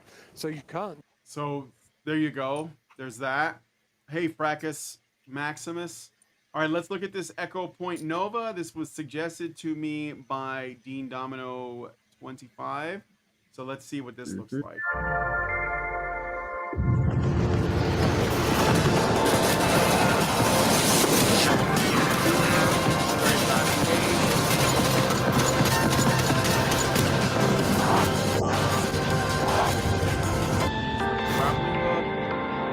Titanfall meets Doom. Well, that's interesting.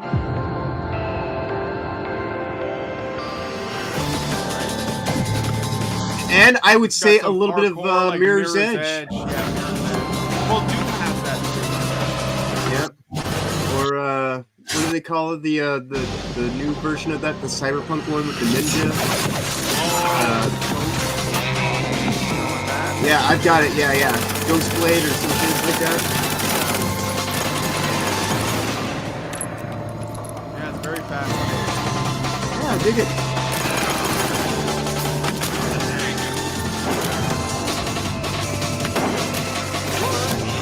What? Oh, you know it counts.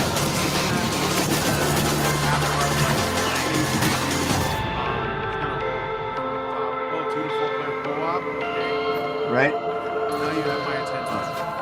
Yeah. This love looks it. really good. Yeah, it does. Yeah,